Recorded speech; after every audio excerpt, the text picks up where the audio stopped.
കൽപ്പേനി ദ്വീപിൽ നിന്ന് രാവിലെ നമ്മൾ ചെറിയം ദ്വീപിലോട്ടേക്ക് വന്നു. ലക്ഷദ്വീപിൽ കുറച്ച് ദ്വീപുകൾ ആൾത്താമസമില്ലാത്ത ദ്വീപുകളുണ്ട്. ആൾത്താമസമില്ലാത്ത ഒരു ദ്വീപാണ് ചെറിയം ദ്വീപ്. ഇവിടെ നിറയെ തെങ്ങുകളാണ്. ഇത് സ്വകാര്യ വ്യക്തികളുടെ ഭൂമിയാണ്. നിറയെ തെങ്ങുകളുണ്ട്.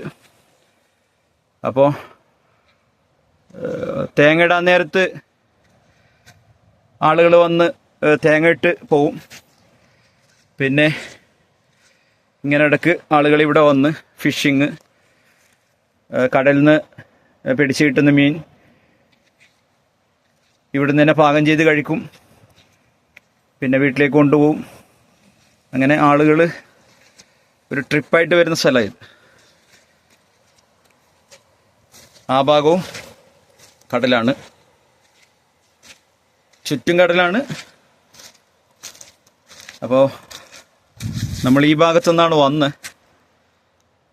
അപ്പോൾ അതിൻ്റെ പിറകുവശമാണിത്.